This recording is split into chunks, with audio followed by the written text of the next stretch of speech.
So இப்போ யுவன் சொன்னால் நான் பிஜிஎம் பண்ணிடுறேன், நீங்கள் பாட்டு மட்டும் அதை ஜிங்கிள்ஸ் தானே வச்சு பண்ணிக்கோங்க அப்படின்னு சொன்னார். ஸோ அப்போ எங்களுக்கு ஆபத் பாந்தவனா வந்தவர் தான் சந்தோஷ் தயாநிதி.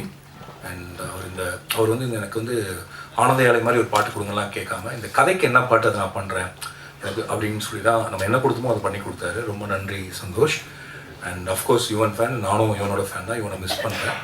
யுவனுக்கு எனக்கு எந்த கான்ஃப்ளிக்ட்டும் இல்லை. இந்த படத்தில் யுவன் தான் பாட்டு பண்ணலே தவிர நான் பாட்டு பண்ண வேணும்னு சொல்ல, ஏன்னா யுவனுக்கு டைம் இல்லை. ஓகே, அதனால் இனிமேல் இந்த டேஷ்லாம்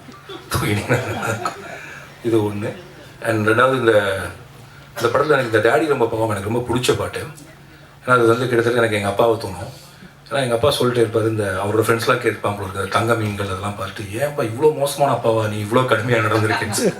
இந்த படமும் பார்த்துட்டு இருக்கப்போ பார்த்துட்டே இருந்தேன் நான். இந்த பாலாஜி சக்தி ஷாட் வர்றப்ப இதுலேயும் ஏன்டா இப்படி காட்டியிருக்கேன் அந்த அப்பாவேன்னு கேட்டார். ஏன்னா எங்கள் அப்பா என்னை திட்டினதில்லை, அடித்ததில்லை, ஏன்னு கேள்வி கேட்டதில்லை. நான் என்ன சொல்கிறனோ அதை பண்ணி கொடுத்தவர் தான் அப்பா. ஸோ அவருக்கு நான் வந்து actually I should say sorry to him. ஆக்சுவலாக எங்கள் அப்பா உண்மையாகவே பாவம் தான், டேடி ரொம்ப பாவம். இந்த பாட்டு அந்த வச்சு எனக்கு எமோஷனலாக கனெக்டட். அப்போ தான் நான் புரிஞ்சுட்டு ஒரு ஃபிலிம் மேக்கர் பண்ணக்கூடிய படம் நீங்கள் கொஞ்சம் குடும்ப உறவுகள் இதெல்லாம் பண்ணால் அவங்க குடும்பத்தில் இருக்கவங்களை பயங்கரமாக அது ரிஃப்ளெக்ட் பண்ணுது. பார்க்குறவங்களாம் என் தங்கச்சியை பார்த்து நீ தானே அந்த தங்கச்சி, என் தங்கச்சி ஏன்டாடி என்ன போய் இவ்வளோ டார்ச்சர் பண்ணி. ஸோ இந்த படத்தில் இந்த டேடி ரொம்ப பாவம். இன்னொரு விதத்தில் யோசிச்சு பார்த்தா நானுமே ஒரு டேடி, நானும் பாவம் தான். ஆக்சுவலாக நான் எங்கள் அப்பாவை எவ்வளோ டார்ச்சர் பண்ணோம் அப்படி தான் என் பையன் பண்ணிட்டு இருக்கான். ஸோ அஃப்கோர்ஸ் டேடி ரொம்ப பாவம்.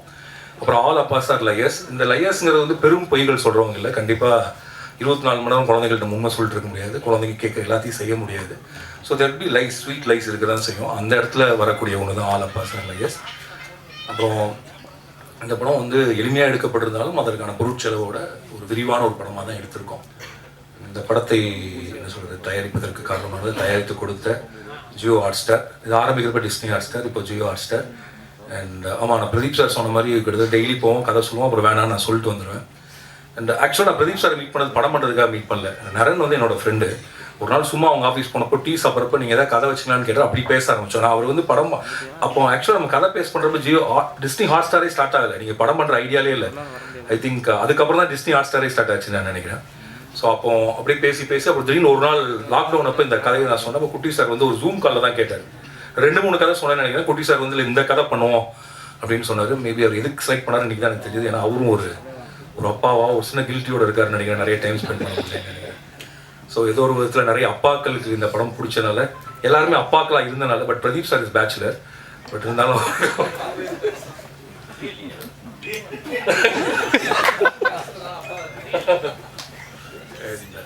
எனக்கு ஹாட் ஸ்டார் போகிறப்ப பயங்கர கம்ஃபர்டபுளாக இருக்கும்.